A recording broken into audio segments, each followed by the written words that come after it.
Demək, buxarlanma nə oldu? Buxarlanma demək, biz qeyd elədik ki, mayenin açıq səthinə maye molekullarının mayeni tərk etməsidir. Düzdür? Yəni, bilirsiniz ki, uşaqlar, ümumiyyətlə, maddənin, indi plazmanın çıxarı, o heç, sonra öyrəndik. 3 aqreqat halıdır. Əslində 4 aqreqat halıdır. 5 maye qaz, bir də plazma. Plazmanı çıxaranda, plazma ilə bizim işimiz yoxdur. İndi bugün öyrənəcəyimiz. Bərk maddənin və bərk halı var, qaz halı var, bir də hansı halı var? Maye var. Düzdür, bərk maye qaz.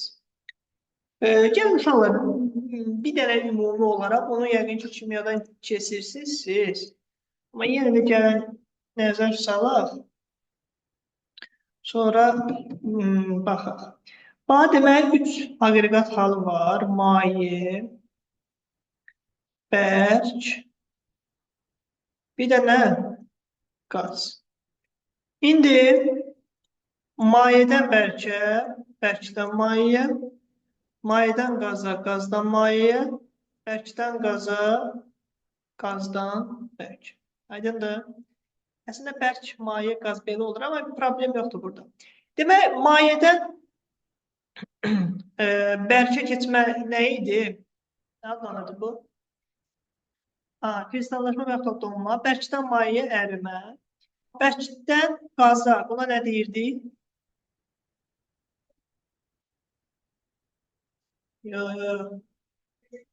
Yox, sublimasiya. Sublimasiya.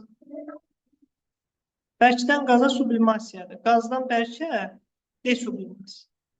Mayədən qaza, qazdan mayəyə kondensasiya. Aydındır, bunu kimyadan məncə keçərsiniz. Keçməlisiniz daha doğrusu. İndi biz bu ilə hansı prosesi? Mayədən qaza, yəni buxar halında daha dəqiq desək, o hala keçməsini biz araşdıracaq. İndi uşaqlar, baxın bu mayedir, düzdür? Maye səthində molekullar, müəyyən bir molekullar mövcuddur ki, ümumiyyətlə biz MKN-də də deyirik ki, ümumiyyətlə maddəni təşkil edən molekullar hamısı eyni sürətli deyil. Bəzilərin sürəti böyükdür, bəzilərin sürəti kiçikdir. Yəni bir şəhərdə yaşayan insanların yaşları necə olur? Bəziləri böyük olur, bəziləri tutaq ki, kiçik olur. Yəni yaşlılar var, orta yaşlılar var, cavanlar var, uşaqlar və s. Burada da məsələ bir. İndi sizcə mayedə hansı molekullar tərk edir? Enerjisi böyük olanlar, yoxsa enerjisi kiçik olanlar?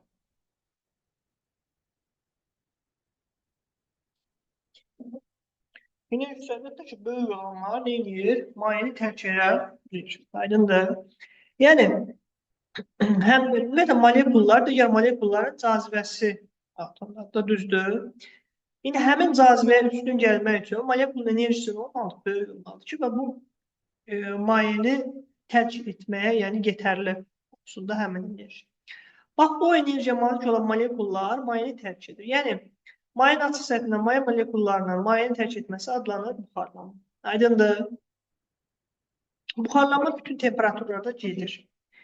Bir də var buxarlanmanın sürəti. Buxarlanmanın sürəti vahid zamanda var. Burada bilməli olduğumuz məqam var. A. Buxarlanmanın sürəti. Nəyə görə buxarlanmanın sürəti? Buxarlanmanın sürəti vahid zamanda molekulları mayeni tərk edən molekullar sayılır. Bir var, bir saniyədə 10 dənə molekul tərk edilsin, bir var, bir saniyədə 100 dənə molekul. Mən yenə deyirəm, molekullar sayı 10 və yaxud da 100 kiçik rəqəmdir, təbii ki, molekullar üçün. Mən misal olaraq deyirəm. Bir var, bir saniyədə 10 dənə molekul tərk edilsin, bir var, bir saniyədə 100 dənə molekul tərk edilsin. Yəni, təbii ki, bir saniyədə 100 dənə molekul tərk edilsin, bu zaman buxarlanma sürəti daha çox. Aydındır. Buxarlanmanın sürəti hansı amillərdən asılı gəlməli? Birincisi, buxarlanmanın sürəti, gəlin birinci ayrılır. Birinci buxarlanmanın sürəti temperaturdan asılı. Temperatur çox olanda buxarlanmanın sürəti çox olur, yoxsa az olanda az olur? Bəli, çox olanda. Niyə görə? Çünki özünüzə fikir verin də. Məsələn, bir paltarı Məsələn, indi hal-hazırda onun temperaturu nə qədərdir? Mən nə göstərmir burada. Hər dəfə göstərdim, indi göstərmir. Nəysə, hər halda ən çox olur da. İndi özünüz də görürsünüz ki, qışdan, yəni burada qışla müqayisədə çoxdur da, düzdür. Hə, indi məndə də 22 dərəcə göstərdi. İndi uşaqlar, məsələ nədir? Temperatur artdıqca buxarlanma sürəti nə edir? Artır. İkincisi asılıdır nədən? Məsələn, olsun, mayenin növüdür. Biz fərqi yoxdur əslində, hansına sıra edilir. Mayenin növündən. Yox, mayenin növünü saxlayaq. Mayenin açıq səthinin sahəsindən. Açıq. Mayenin yerləşdiyi o qabın açıq səthinin sahəsi. Səthin sahəsi. Uşaqlar, yəqin ki, çay içəndə görürsünüz də, neyinir? Çayın tez soyması üçün. Mayenin tökülü nəyə? Nədir ki? Niyə tökülür? Çünki buxarlanma sürəti artır. Uşaqlar, buxarlanma, maye buxarlandıqca onun temperaturu neyinir? Azalır. Başa düşdünüz? Niyə görə? Səbəb nə? Çünki maye temperaturu nə idi? Molekulların irəliləmə hərəkətinin orta kinetik enerjisi. Böyük enerjili molekullar neyinir? Mayenin tərk edir və nəticə etibarilə mayenin daxili enerjisi azalır. Yəni molekulların yüksək o enerjiyə malik molekullar mayeni tərk edirsə, artıq geridə qalan molekullar enerjiləri az olur, düzdür. Bu və digər səbəbdən artıq neyinir? Mayenin temperaturu düşür aşağı. Yəni maye buxarlandıqca enerji udulur, ayrılmır. Kondensasiya olanda isə enerji ayrılır. Başa düşdünüz? Yəni buxarlananda məsələn əlimizin üstə maye köçək. İndi o buxarlananda neyinir? Bizdən enerjini alır. Başa düşdünüz? Ona görə yay aylarında sərinləmək üçün küləkli havalar, yayda küləkli havalarda su vurulur ki, əlimizə və ya da özümüzə də ki, külək də onu buxarlanmağına kömək eləsin, indi onu da deyəcəm. Ki, bizdən neyləsin? Enerjini aparsın. Yəni, maye buxarlandıqca bizdən neyləsin? Enerjini aparsın və biraz sərinləmək. Aydındır? Yəni, mahiyyət bundan ibaret. İndi açıq səthin sahəsinə gəldikdə isə, açıq səthin sahəsi böyük olduqca buxarlanmanın da sürəti neyinir? Yəni, vahid zamanda mayenin tərk edən molekulların sayı çox. Aydın oldu. Sonra, üçüncü əsas məqam nədən ibarətdir? Buxarlanmada demək, bir dəqiqə istəyirəm. Üçüncü məqam nədən ibarətdir? Buxarlanma sürəti həm də aslında maye üzərindəki hava axınının sürəti. Yəni, hava axınının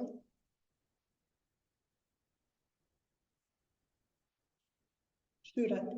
Şolar, hava axını nə qədər sürətli olarsa, məsələn, acı bir şey deyim. Küləkli havada paltar tez quruyur, yoxsa belə sakit havada? Niyə görə? Çünki molekul elə tərk edir, bu da külək də neyinir? Yəni, bu molekulu götürüb apar. Yəni, molekul birdən fikrin dəyişib yeri qayıtsa, artıq ona külək imkan verir. Başa düşdünüz? Yəni, o nöqteyi nəzərdə. Yəni, hava axını, maye üzərində olan hava axını sürətdə böyük olduqca, mayenin sürəti neyinir? Sonra dördüncüsü, üzr istəyirəm, buxarlanma sürəti böyük. Dördüncüsü, mayenin növündən. Təbii ki, mayelerin növündən də asılıdır buxarlanma sürəti. Mayenin növü. Yəqin ki, aseton adlanır, boyaları bulanıq silmək üçün. Görmüsünüz də onunla, üzrə siz yəqin ki, test edirsiniz, istifadə edir.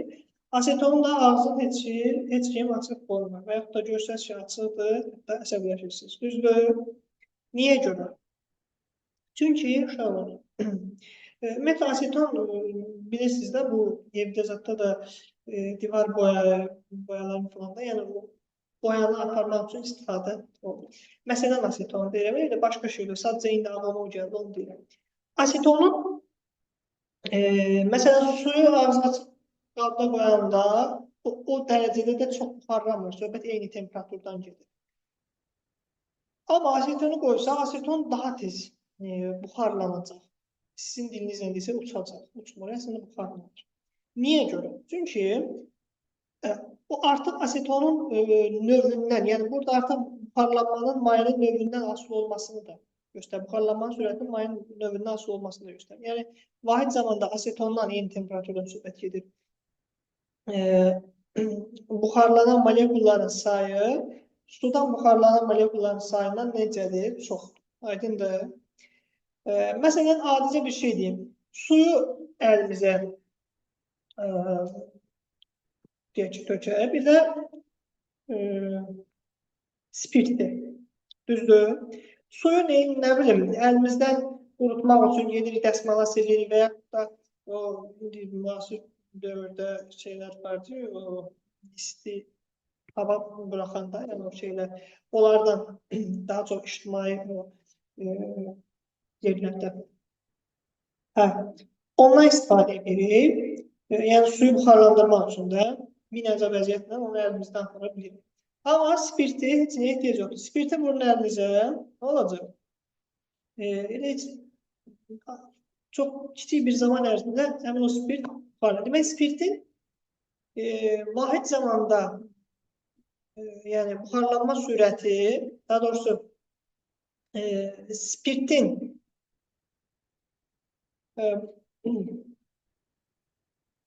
fikrim qarışdı. Buxarlanma sürəti mayenin növündən asılı. Yəni spirtin buxarlanma sürəti suyun buxarlanma sürətinin daha böyük. Aydın oldu. Bu da mayenin növündən. Hətta spirti əlinizə vuranda görmürsünüz, bilmirəm, hiss eləmişsiniz yoxsa yox. Daha çox küləkli havada spirti əlinizə vurun. Görürsünüz ki, əliniz qısa zamanda olsa soyuyur. O səbəb odur ki, spirtin buxarlanma sürəti böyükdür və sizin əlinizdən tez bir zamanda enerji aparır. Bayaq dedim, axı, buxarlananda yəni enerji udulur, ayrılmır. Yəni bizim əlimizdəki o enerjiləri aparır. Yəni istilik enerjisini söhbət edir, təbii ki. Belə. Buna aid bir sualımız var.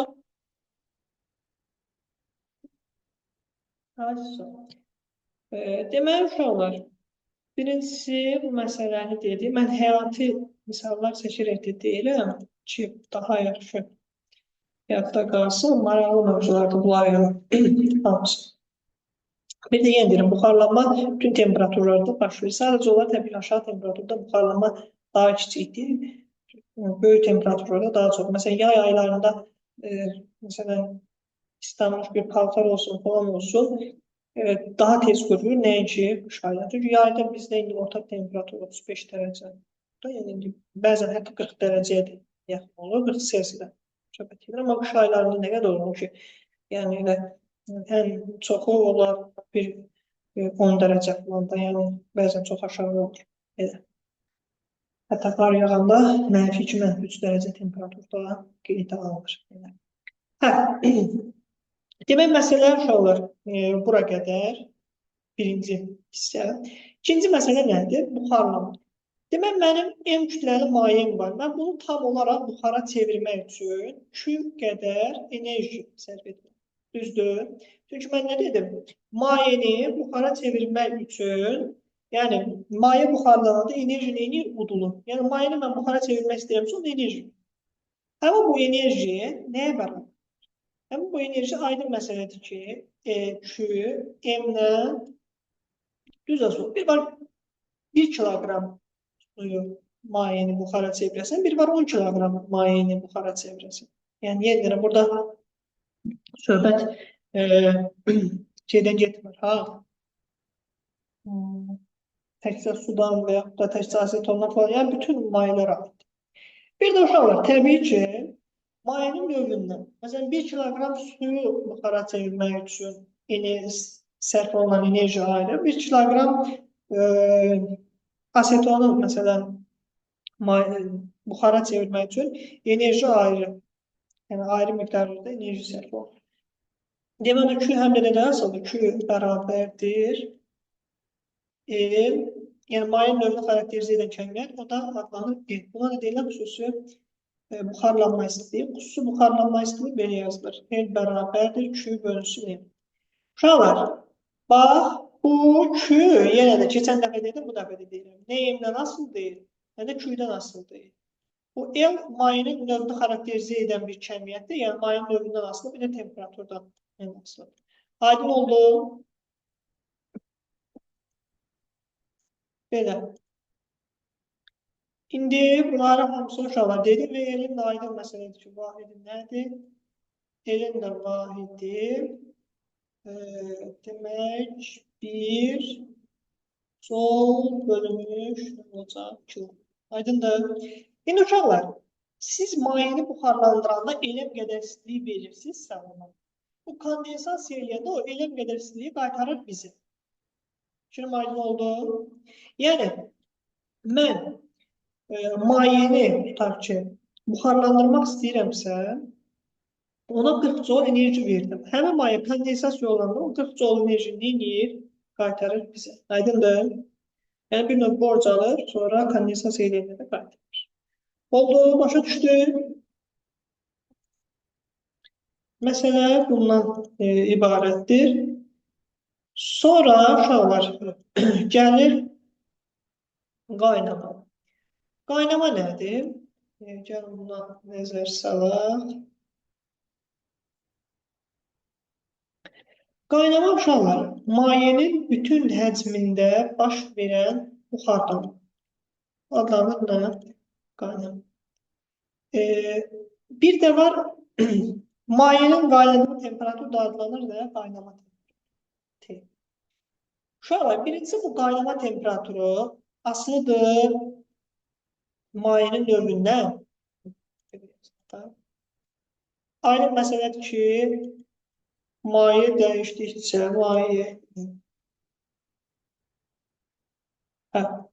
mayenin növü dəyişirsə, yəni məsələn, su üçün, məsələn, normal şəraitdə, normal şərait deyirəm, normal şəraitdə bilirsiniz, 760 mm civə sütun və ya da 0. Yəni, daha doğrusu normal şəraitdə yox, 760 mm civə sütununda, indi nəyə görə dedim, 760 mm civə sütunu, onu da indi deyəcəm. 760 mm civə sütununda, məsələn, su qaynayır 100 Celsius dərəcədə, amma spirt səhv eləmirəmsə, 100 yanında qalıbsa, 70-80 dərəcədə qaynamalı idi. Çünki o distillə üsulu var idi, kimyadan keçməsi deyilmiş. Onda məqsəd distillə üsulunda mayələrin, ola bilər bu hissəni yanlış deyə bilərəm, amma belə yanında qalır. Distillə üsulunda da əsas mahiyyət mayələrin qaynama temperaturlarının fərqinə əsaslanır. O da spirt bir temperaturda qaynayırdı, maye bir temperaturda səhv etmirəmsə bilir. Yəni, qaynama temperaturu təbii ki, mayenin növündən asılır. Bir də xarici təzyiqdir. Şöyle, xarici təzyiq, yəni atmosfer təzyiqi nə qədər kiçik olarsa, temperatur da, qaynama temperaturu da o qədər aşağı olur. İndi biz nə demişdik? Biz demişdik ki, dəniz səviyyəsində yuxarılara doğru qalxdıqca xarici təzyiq nə edir? Şur aşağı, düzdür?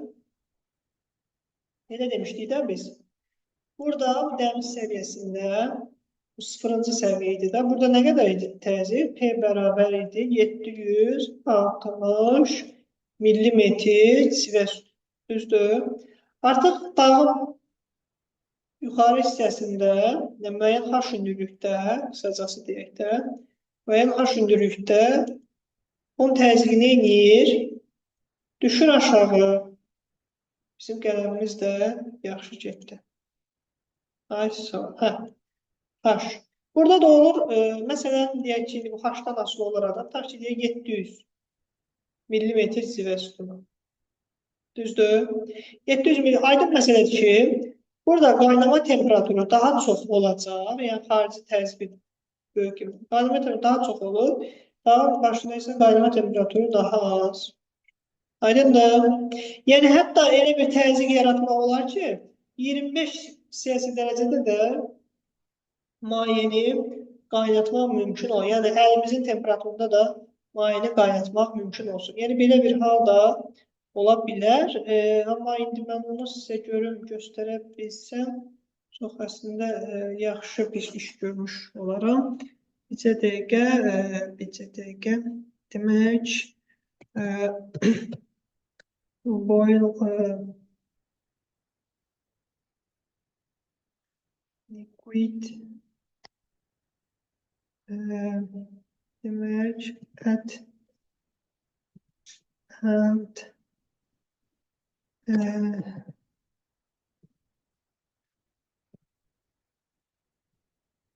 body temperature yazsaydım daha yaxşı olardı. Ben yazsam biraz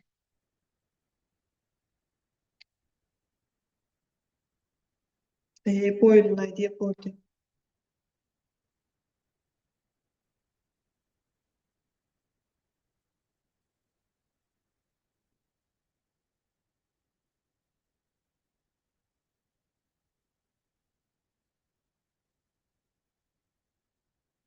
Burada diyeceğim bir de yaxşı maranlıdır.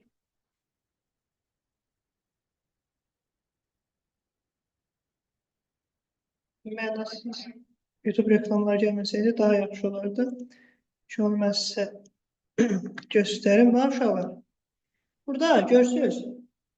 Qablarda xarici təzyiq çox aşağıdır. Çünki bunlardan içərisindən xarici təzyiq çıxarılır. Aydındır. Yəni onu əl temperaturunda da xarici təzyiq aşağıdır. Yəni 25, yəni əl temperaturu 25 olur. Bədən temperaturu 36 ondadır. Hə. Baxdım o 25 hardan sonra qalır bilmiyorum. Yəni 36 görürsünüz. Yəni adi body temperature'da, yəni bədən temperaturunda görürsünüz maye qaynır. Gördünüz? Çünki xarici təzyiq çox kiçikdir uşaqlar. Xarici təzyiqin çox kiçik qiymətində aşağı temperaturlarda belə, yəni maye qaynaya bilir. Yəni orada elə bir problem yoxdur. Çünki xarici təzyiq çox kiçikdir. Belə. İndi mövzunun birinci hissəsini izah elədim. Burada demək, gəlin dəqiqə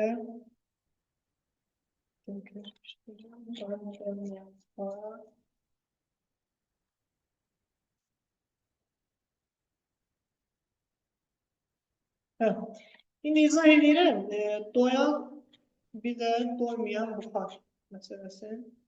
Bunları da izah edeyim. Doyan buxar nədir? Doymayan buxar nədir? Buna əslində əvvəlki ədəbiyyatlarda doymuş, doymamış buxar idi. Sonra tərcümə edildi doyan, doymayan buxar. Neyse. Doyan, doymayan buxar.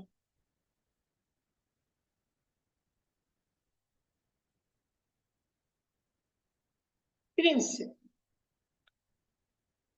Əvvəla gəlin təsəvvür edin, belə bir qabımız var.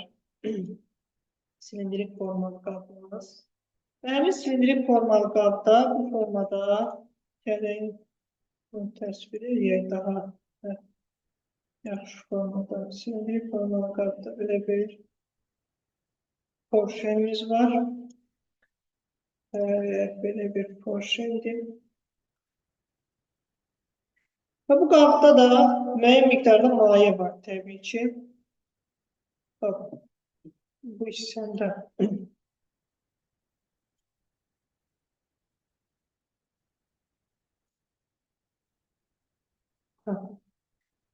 Demək, bu nədir maye? Düzdür. Aydın məsələ ki, maye burada bir dənə spit lambası çəkək. Həm də bir ona görə bir şey deyil. Bu da olsun bizə spit lambası. Düzdür. İndi uşaqlar, məsələnin mahiyyəti bunda deyil, nəsə. Məsələ mahiyyəti nədir? Maye biz enerji versək, artıq maye deyəcək, maye buxarlanmaq başlayacaq. Düzdür. Bu buxarlanan molekullarda maye başlayıb buxarlanmaq. Artıq elə bir zaman gələcək ki, buxarlanan molekulların sayı, yəni buxarlanan molekulların sayı, bunu işarə edək biz M1-dən. Kondensasiya olan, yəni mayeye qayıdan molekulların sayılar. Çünki uşaqlar burada həm də nə var? Bax görürsünüz bu açıq deyil ki, bu kondensasiya burada hökmən olmalıdır. Məsələn, adicə bir şey deyim sizə. Qaynayan o qabın qapağına baxsaq, qapağın aşağısında görürük nə var? Buxar damlar, damcılar var. Niyə? Çünki maye damcıları daha doğrusu. Niyə? Çünki həmin buxarların molekulları bir qismi nə edir? Kondensasiya. Bax, kondensasiya odur. Yəqin ki, kondensasiyanı real bir şeydə görmürsünüz. İndi uşaqlar, məsələ nədir? Demək, molekullar buxarlanır. Yəni, buxarlanan molekullar sayı M1-dir. Bir də kondensasiya olunub mayeyə qayıdan molekulların sayı M2-dir. Bu M1 ilə M2 eyni tərtibdə olarsa, yəni bərabər demək biraz yanlışdır. Çünki orada tam dəqiq ilə bərabərlər yox. Amma M1 və M2 eyni tərtibdə olarsa, eyni tərtibdə. Yəni bir-birinə kəskin fərqlənmirdə olarsa, bu buxar adlanır nə? Doyan buxar və yaxud da doymuş buxar. Yəni deyirəm, bunu doyan buxar adında, amma əvvəl doymuş buxar idi. İndi testlərdə doyan-doymayan buxar düşür. Deyirəm, mən birdən deyirəm ki, doymuş buxar, sonra siz gedib onun hansısa doyan buxarla arasında bir fərqin olduğunu birdən yenə başa düşərsiniz səhv olaraq. Əslində doymuş buxar daha düzgündür, nəinki doyan-doymayan buxar, amma neysə. Demək, mayədən vahid zamanda mayenin tərkibində molekulların sayı, mayəyə qayıdan molekulların sayı, yəni kondensasiya edərək mayəyə qayıdan molekulların sayı eyni tərtibləsi belə buxara deyirlər nə? Doyan buxar. Aydındır. İndi fikir verin, uşaq. Doyan buxara gəlin biz tərif verin. Demək, öz mayəsi ilə dinamik tarazlıda olan buxar adlanır da doyan buxar. Aydındır. Çünki dinamik tarazlıqdadır. Məsələn, 5 dənə molekul mayəni tərk edirsə, vahid zamanda 5 dənə molekul da mayəyə qayıdır. Burada bir tarazlıq, dinamik tarazlıq gəlir. Aydın oldu. Bu, belə buxara deyirlər doyan buxar. İndi o bir dənə təcrübə var, onu mən əslində göstərmişdim sizə, indi bir də onu eləyəcəm, gözləyin. Demək, doyan buxarı, bunu yazın, doyan buxarı P bərabərdir. Əvvəla doyan buxarın təzyiqi P bərabər NKT düsturuna hesablanır. Demək, sabit temperaturda, yəni T bərabər konstant olanda P-nin, yəni təzyiqin, konsentrasiyanın, sıxlığın, V-dən asıllığı formundadır. Yəni V-dən asılı deyil. Aydın oldu. Doyan buxarın həcmi, təzyiqi, konsentrasiyası, bir də sıxlığı. V-dən asılı deyil. Aydındır. Uşaqlar, baxın, bu prosesdə, bu çəkdi maraqlıq. Burada həcm neyir? Artır, azalır. Sıxlıq sabitdir. Onda kütlə necə olacaq? Çünki bu çox testlərə düşür. Rho-sun B-dir. Düzdür, bu sabitdir. Bu neyir? Bu artdısa, kütlə avtomatik olaraq neyir? Aydındır. Yəni, doyan buxarı, biz indi burada izotermik olaraq genişləndirdikdə və kütləsi neyir? Artır, izotermik sıxlıqda temperaturu sabit saxlamaq şərti ilə yenə deyirəm. Doyan buxarın temperaturunu sabit şərti ilə genişlə həcmini artırsa, onda bu kütlənin artdığını və yaxud da həcm azaldığını, kütlənin azaldığını görmüş olaraq. Aydın oldu. Bu olur da, bu olur doyan buxar. Bunu bu formada yazdıq. İndi uşaqlar gəlin doyan buxarın təzyiqinin temperaturdan asıllığına baxaq, sabit həcmdə. P-nin T-dən asıllığına sabit həcmdə baxaq. Uşaqlar, sabit həcmlə doyan buxarın təzyiqi bu formada bir qeyri-xətti asıllıqdır. İndi o qeyri-xətti asıllığın səbəbini deyəcəm. Yəni, bax, bunu kvadratik asıllıq falan demək olmaz. Sadəcə belə bir qeyri-xətti asıllıqdır. Yəni, xətti asıllıq deyil də, qeyri-xətti asıllıq. Bax, formada. Bu səbəbi nədir, uşaqlar? Belə bir qeyri-xətti asıllıq olması. Bax, ideal doyan buxarı təzyiqi həm temperaturun artması hesabına artır, həm də konsentrasiyanın artması hesabına. Ona görə də təzyiq bu formada, temperatur qrafiki bu formada bir qeyri-xətti asıllıq olur. Aydın olduğu fikrim.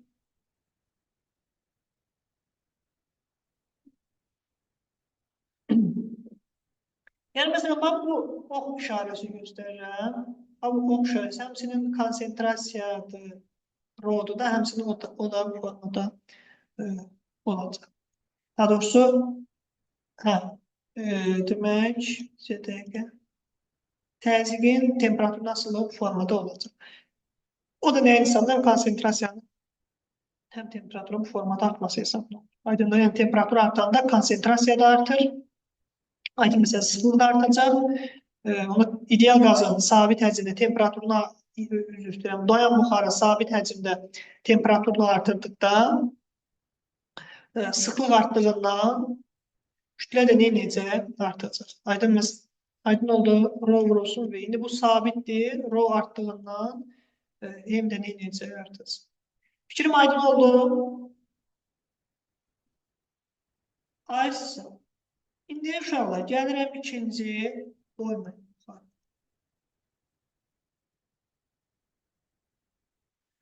Doymayan buxarda məsələ biraz başqa olur. Əvvəla doymayan buxar ideal qaz balonlarını tabii. Görə birinci doymayan buxar özü nədir? Ona sorulmaqda. Uşaqlar, bax biz bu porşeni kəskin şəkildə qaldıraq yuxarı. Qaldıraq formada yuxarı. Onda burada bir nə yaranacaq? Bir disbalans yaranacaq. Yəni, mayeyi tərk edən molekulların sayı ilə mayeyə qayıdan molekulların sayı arasında tarazlıq edəcək. Başa düşdünüz? Yəni, artıq M1, N2-dən fərqli olacaq. Və yaxud da indi M1, N2-dən çox-çox böyük olacaq və yaxud da əksinə. Yəni, mayeyi tərk edən molekulların sayı ilə mayeyə qayıdan molekulların sayı arasında tarazlıq pozulacaq. Artıq bu nə olur? Bu olur doymayan buxar. Yəni, öz mayesi ilə dinamik tarazlıqda olmayan molekullar adlanır nə? Doymayan, üzr istəyirəm. Öz mayesi ilə dinamik tarazlıqda olmayan buxar adlanır nə? Doymayan buxar və yaxud da doymamış. Əvvəlki ədəbiyyatları haradasa bir 2017-ci ildə, 18-ci ildə deyəsən, bu doymayan buxar, doymamışlar və zorunda. O vaxta qədər olan bütün kitablarda doymuşkən, köhnə kitablarda bir də rastınıza gələr, orada doymuş buxar yazılır. Doymuş, doyan, doymamış, doymayan, yəni bunlar yeni bir şeydir. Yəni orada elə bir fərq yoxdur. Sadəcə indi əvvəlki tərcümədə bir yenilik eləmək istəyiblər. Ona görə də bu forma ilə yetər deyirlər, dilimizə bu formada uyğunlaşdırmaq istəyir. Doymayan buxar ideal qaz balonlarına tabidir. Yəni, ideal qaz üçün bütün asılı qrafikləri doymayan buxara aiddir. Məsələn, sabit temperaturda ideal qazın P'si, yəni təzyiqi V ilə necə asılıdır? Tərs asılıdır. Düzdür? Boyle-Marriott qanunu. Onda burada da necə tərs mütəmsil olacaq? V konstant olanda P'nin T'də asılığı necə olur? Düz mütəmsil olacaq. Uşaq. Düzdür? T ilə düz asılıdır. Tamam. Uşaqlar, bunları qeyd elədik. Doyan, doymayan, doymuş, doymamış buxar. Bunları hamısını biz sizlə demək şərh elədik. İndi gəlin baxaq nəyə? Dəqiqə İndi kaydı durdurun, sonra başlayaq biz digər məsələlərə, testə keçək, yəni testlərin izahına.